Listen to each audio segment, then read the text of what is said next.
before you go to smoke to get pellicle or a dry skin on the outside. And what is this again, sir? Mint chimichurri. What's it consist On the of? low way. Oh, Mint, parsley, red wine vinegar, lemon juice, Gotcha. pepper, garlic. Thank you. Now we're gonna roll it up like that. Okay, here we go. We're gonna tie it up. This is the bondage part, right? So now Yeah, you go 'cause- right into the middle. Hold that finger. I start in the middle because I want to work from the middle to the outside. So this is a kind of a different method of trussing instead of using one string. So this is an independent truss. So that means in between each truss, I could cut. So let's say I'm at a butcher shop or I'm selling this loin and 2 people want to buy it as opposed to 6. Like this would be great for 6 people, but it's a little bit big for 2. So on an independent truss, I can cut in between each one. So it just makes it easier to sell and a little bit easier to fabricate. Or use the slip knots. Yeah, so okay, get slowed down. So I go like this, right? I pull it over like this like I'm riding a horse. You got to imagine it. You got to get people to understand, right? So Turn it. and then this is where my slip knot is here. Pull that through. There's my slip knot. And that's what gives me the control over it. So I pull that down so it's nice and tight. And then I do one more knot so it doesn't come undone. So it doesn't get unruly in the oven. And then You're I the do only one more person thing. I've ever seen do it that way. And once I did it, I don't even know how to do it another way. Yeah, it's wonky when you first do it, but then you're like, oh wow, it's faster, I think. Did you never not do that before, man? I used to always do the one string method. Not. not. I didn't. Yeah. God bless us all. That's good. That's good. Have YouTube weather from 30 Yeah, that's good. I personally did find this method more. He said that's good. You don't like get to pull it twice as tight that you tear the meat up. Right, that makes sense. And then we truss. So now this makes it nice and uniform. It's going to help it to cook more evenly. I want it to be right there. And it's going to make it look pretty. That's what we want. We want to make it look pretty. All right, so there we go. And my string. So I'm not. It looks like I'm just. So I have this really fancy bucket that I made. I drilled a hole in the lid and I put the string in the bottom, and then it doesn't roll around. So it comes from starting with the butcher string here and then twining it, and then you're running. It's going. Yeah. So I'm gonna do that. So there is the loin. Nice. And you also told us last year that we could put it in a drawer. You could, yeah. Mhm. So if you have the smaller spools like you get at other places, just put it in the drawer and then just let it roll out there. Cool, and then you're going to see me using this liquid solution. This has a little bleach in it. This is not a shot, so don't drink that. It would not. A little bit of bleach and a lot of water. A little bit. That's, Yeah. It's 1 to 10 probably. Yeah. Smell it. So and then I put a little soap in there, so we have sanitizer and cleaner. So that gets it just. Did you do what you have in again? I'm sorry. So bleach. So I put about a cap full of bleach in there and about 6 drops of soap. And then I have sanitizer and surfactant. Sounds very official. Sanitizing surfactant. All right. So now we're gonna French some chops.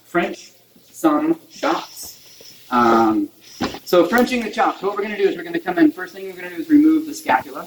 So we're just gonna come in and remove that piece. And the younger animal is primarily cartilage. And cartilage, in the culinary world, when cooked correctly, breaks down and grows viscosity. So if anyone know what a demi-glace is versus a stock? So a demi-glace is a super thick stock that you reduce down. And when you're reducing it, you're getting rid of the moisture and concentrating the protein. And the cartilage is what gives you good viscosity in your sausage. Pop that in there. So now that we've gotten that out, now we're going to come in. We'll French it and then we'll pull the chine off. So I look for the primary. So this is the primary eye here, and this is the secondary eye. So this little guy, I'm going to go right above that. I'm going to make a C cut. So C, so I can see it on the inside and the outside. I'm going to come over here and do the same thing. So primary. See how the fat's a little bit easier to see now? Mm-hmm. You know? So that's my primary, secondary, right above that. Right. And then I'm going to connect the dots. So I have a line here. Go to this line here. Flip it over, do the same thing. If you can find it, so that line right here. Okay. Then I'm going to come in. Now, here's where you want to be conscious of where your hand is. So you don't want to do it like this because you learn that really quickly that was not a good idea. So then come in here, come all the way through. So we're making a perforation so that the meat will come off. And then we're going to flip it this way, come right on top of the bone, and follow it down. So I call this the OJ hold. So first cut, You stupid for that one. first cut means you're taking all the meat off the bone. Yeah. And Yeah. not cutting the bone. He's an OJ hole. So OJ hold or butcher's cut. So you'll see a lot of butchers hold their knife like this because there's more strength in your forearm than in your wrist. So you Ooh, can that also smell good. have a lot more I flavor. know. Oh, God. Gosh almighty. So just go. No, right don't turn on the fan on. We want it. We want this. top. We want the smoke. Then come back around. The columns are working in the front of the line. It should feel back okay. And if it doesn't, you give it a little assistance. So use the back of your knife and push down on both sides. So all I'm doing is kind of I call it the motorcycle rev. So I come in against the bones, and I Scrape it. rev it down. Yep. Yeah. Push that down.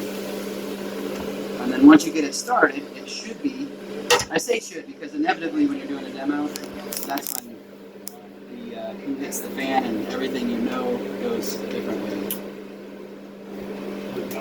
Like that one. So, cool. So now, I can come back, I can hold it like this, and I should be able to shimmy it down. I meant like good. Yep, so that should, That's very hard. this is working out great. This is also based on the temperature, so it's perfect coolness to get the bones off. Now, sometimes the edges of the bones will be sharp, so if it looks like the rack is bleeding, you probably need a Band-Aid. Because the rack is not bleeding anymore. It's not going to bleed anymore. So, just follow that down. Do they have thin gloves you can wear just in case? You can. I'm not a huge proponent of the gloves because with cut gloves, I think it makes you overly confident. And you generally, then when you cut yourself with cut gloves, you cut yourself real good. Because you cut through the glove. I'm just working with barbed wire. Yeah, so with barb, yeah, that'd be good. But with meat, I think it's really important to kind of feel it and be connected to it. So just cut down to your Good perforation, technique. and that should Good technique. come off like So that. it's So- all nuts and bolts. It's just all This is all. So this would be the equivalent of boneless baby back ribs. So, and what I do with these is I take them and I'll do a dry rub. I'll let the dry rub go overnight, and then I'll slow roast them in the oven, and they're delicious. But it's a boneless baby back rib. Baby back, baby back, baby back, baby back. Baby back. Trim. I just trim it down a little bit, so I'm just feeling like the firmness of that fat. The reason I trim it there is because I know I'm going to get a better utilization or yield out of rendering the fat than having it cook into the meat. This has all the fat built into it, so that's why cooking it like baby back ribs is going to give me the best yield there. But that, and then you just cook it till it falls apart. I like to cook it till it falls apart and then chill it, and then cut it into pieces and then toss it on the grill and you get a little glaze on it, but it's super tasty. And that's our wrap, right? So now what we want to do is we're just going to trim this back just a touch more. Do you keep the bones on there? I do. Yep. It's a wrap. Yep. I don't eat Get that some much. push down. I don't We know. This is trim, so this is kind of a good piece to use like if you were going to do tacos or something. So again, dry rub that and then just grill it and slice it thin. But whenever you're cutting, When am I here next what week? you want to look I at don't is know. you can see the grain of the muscle going this way. So you want to slice it, always slice against the grain, and that helps you give you good tenderization. So that's a good trimmer piece there. So now this piece right here is called the back strap. The back strap is what actually holds the head upright. So it's a tendon that runs the length of the spinal column down to about mid back, and it's a rubbery piece that is great in your socks because it's all connective tissue. And I'll pass it around. You can. it's fun. So on deer, when it's called a backstrap, that's meat, ain't it? Backstrap, yeah, the backstrap is on deer is the piece that runs along the spinal column. It's a thin muscle. Okay. It's not very big at all. Okay. And it's so that's backstrap different. This This is is a the dozen of them run on the farm next winter. backstraps or deer. The deer. Well, invite her. She'll definitely get it. I do want to touch that. I will. You can. This is exciting. And turkey. Alright, so you can pass it around and feel how rubbery it is, but it's great in stock. Nice catch. Nice catch. Nicely. I put that there just to catch that for you. Nice and Right, rubbery, so huh? now what I'm doing is I'm just following the feather bone down. Still got some of his fur left. Maybe this one. I know there's like 2 or 3 more left on there. And then I'm going to cut the chops and take the chine bone off. What's this part called again? This is the feather bone, and this is the chine bone. So what we're going to do is we're going to cut it into individual chops, and then I'll show you how to take that piece off. So we're going to spin it like this. We're going to cut right in between the bones. Can you take a picture of this? I'm looking and texting. He's taking pictures for somebody. Video. Yeah, I took a West Virginia University. Oh yeah, that's on the school at. But no, that was in Bluefield. I'm from the southern part. Where you gonna post that? On my Facebook, it's on my Instagram, my Facebook. So you're cutting that, the smaller it gets, you're cutting it closer to the next bone. So there are two ways to do that. So that's a good question. So my Facebook is Depends cashier. on how I'm doing it. So sometimes I'll come against the other bone, but I want to get the best yield, so I'm trying to go in between each one, so it looks nice and To go into where more the joint uniform. is. Yep. And now I'm going to take the cleaver and just pop right in between. And so this is not about whacking it hard. It's just about cutting through the bone, right? And we're going to come back to that. Could you use the hacksaw? You could, yeah, if you wanted to use axle, it's kind of fun to impress your friends. I'm just asking. This is also where a bandsaw would be super awesome. But- I might need a bone saw for my bone. You're going to need a bone saw. You can get them at Bass Pro or Cabela's, or Amazon. When I was a kid in Rizzo, we used to have someone who butchered and used bandsaws. So. Yeah, the bandsaw is great. It is the most nerve-wracking tool you can ever teach anyone how to use. With your fingers. Right. And I prefer using a bone saw just because the wounds are much easier. Smaller band-aids. You want these things? Oh yeah, that's a good one. What'd you do there?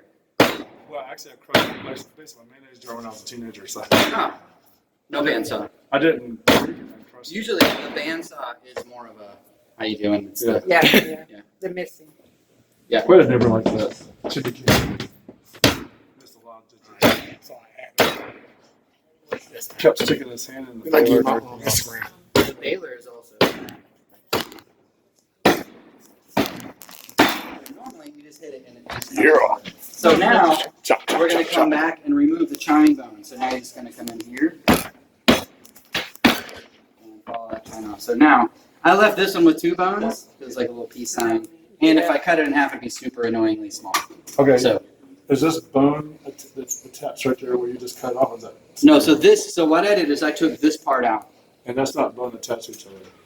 No, that's so I could cut in between those ribs, right? So that's the whole point of taking that chine bone off. So now I can cut in between. So the part that was attached to that is not bone, it's cartilage. Did you cut through? This is bone, What you cut through what? but what I cut through right now is cartilage. So Okay. this, what right now I could come in here and just follow that down. That's cartilage because the ribs are not actually connected to the chine bone. Gotcha. So that comes off. Just easier than the bigger hatchet. Yeah, looks cooler. All right, so there's the chops there. So we just come in here and just hit it right at that.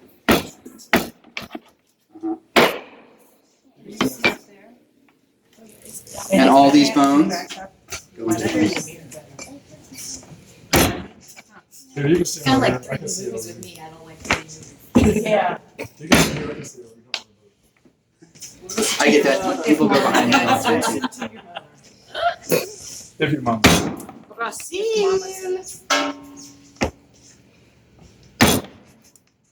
Cool. So those are French chops. Cool. Does the French get credit for it, or is that just called French? Oh, they'll take credit for everything. Everything. Hey, go to Vietnam, you get a lot of French stuff. Yeah. Yeah, they do that. Especially when you ask them who taught them how to cook, it was the Italians, but they took credit for all of that. So All right, so now we're gonna start with right.